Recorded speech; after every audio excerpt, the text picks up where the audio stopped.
La Revolución Mexicana fue un conflicto armado que se inició en México el 20 de noviembre de 1910. Los antecedentes del conflicto se remontan a la situación de México bajo la dictadura conocida como el Porfiriato. Porfirio Díaz ejerció el poder en el país de manera dictatorial desde 1876 hasta 1911. Durante estos 35 años, México experimentó un notable crecimiento económico y tuvo estabilidad política, pero estos logros se realizaron con altos costos sociales, que pagaron los estratos menos favorecidos de la sociedad y la oposición política al régimen de Díaz. Durante la primera década del siglo XX estallaron varias crisis en diversas esferas de la vida nacional, que reflejaban el creciente descontento de algunos sectores con el Porfiriato.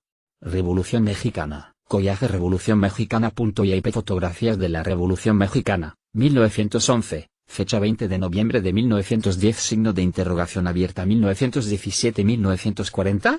Nota 1, lugar Flag of Mexico.svg México. Bandera de Estados Unidos beligerantes Revolución Maderista, Flag of México, 1893-1916. SVG México, Gobierno de Díaz, Decena Trágica, Flag of México, 1893-1916. SVG México, Gobierno de Madero, Revolución Constitucionalista, Flag of México, 1893-1916. SVG México, Gobierno de Huerta, Guerra de Facciones, Bandera de la Tercera República Federal de los Estados Unidos Mexicanos. SVG México, Gobierno de Carranza Revolución Maderista, Maderistas Villistas Zapatistas Decena Trágica, Bandera de México, 1893-1916. PNG Tropas Leales a Victoriano Huerta Bandera de México, 1893-1916. PNG Tropas Leales a Félix Díaz, Bandera de México, 1893-1916.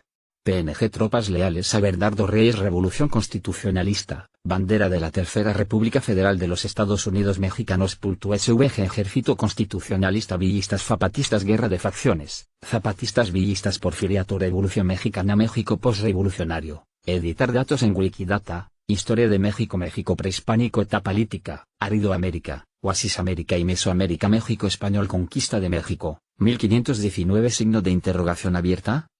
México Virreinal, 1535-1821, México Independista, 1810-1821, México Independiente Primer Imperio, 1821-1824, Primera República Federal, 1824-1835, República Centralista, 1835-1846, Segunda República Federal, 1846-1863, Segundo Imperio, 1863-1867, República Restaurada, 1867-1876, Porfiriato, 1876-1911, México Revolucionario, 1910c.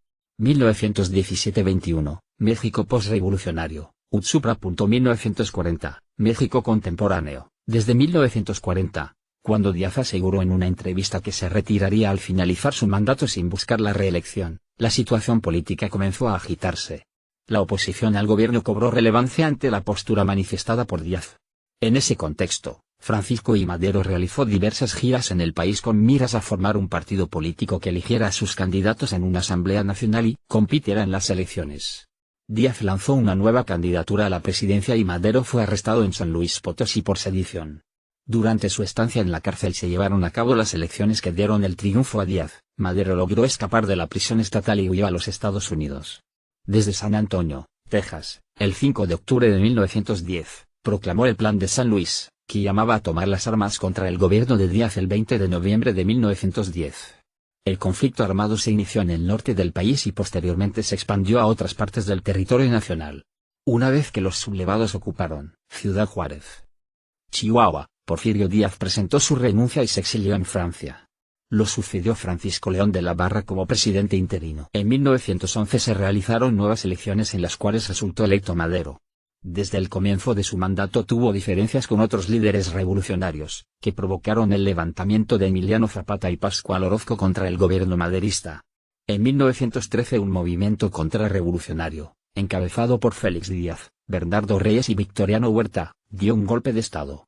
El levantamiento militar, conocido como Decena Trágica, terminó con el asesinato de Madero, su hermano Gustavo y el vicepresidente Pino Suárez. Huerta asumió la presidencia, lo que ocasionó la reacción de varios jefes revolucionarios como Venustiano Carranza y Francisco Pancho Villa. Tras poco más de un año de lucha, y después de la ocupación estadounidense de Veracruz, Huerta renunció a la presidencia y huyó del país. A partir de ese suceso se profundizaron las diferencias entre las facciones que habían luchado contra Huerta, lo que desencadenó nuevos conflictos. Carranza, jefe de la revolución, de acuerdo con el Plan de Guadalupe, convocó a todas las fuerzas a la Convención de Aguascalientes para nombrar un líder único. En esa reunión Eulalio Gutiérrez fue designado presidente del país, pero las hostilidades reiniciaron cuando Carranza desconoció el acuerdo. Después de derrotar a la convención, los constitucionalistas pudieron iniciar trabajos para la redacción de una nueva constitución y llevar a Carranza a la presidencia en 1917. La lucha entre facciones estaba lejos de concluir. En el reacomodo de las fuerzas fueron asesinados los principales jefes revolucionarios: Emiliano Zapata en 1919, Venustiano Carranza en 1920, Francisco Villa en 1923, y Álvaro Obregón en 1928. Actualmente no existe un consenso sobre cuándo terminó el proceso revolucionario.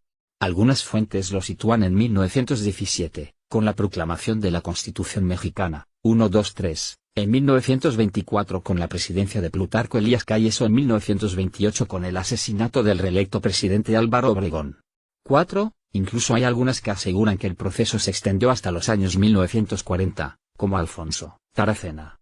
5-6. Índice Antecedentes de la Revolución Mexicana. Editar artículos principales, Porfirio Díaz y Porfiriato. El periodista John Kenneth Turner K. 1920. Este periodista vaticinó la ocurrencia de la Revolución Mexicana en su libro México Bárbaro. Porfirio Díaz, un mestizo oaxaqueño que se destacó en los ejércitos liberales combatiendo contra grupos conservadores y que participó en la intervención francesa. 7. Había asumido la presidencia desde 1876-8, tras el triunfo de la rebelión de Tuxtepec. 7. Y para el final de su 7º mandato, en 1910, había mantenido una dictadura de 31 años. 9. Durante los últimos años de su gobierno Díaz gozó de poca credibilidad y sus opositores se iban incrementando. 10. Debido a que se padecieron diversas crisis simultáneas en todos los ámbitos: social, político, económico y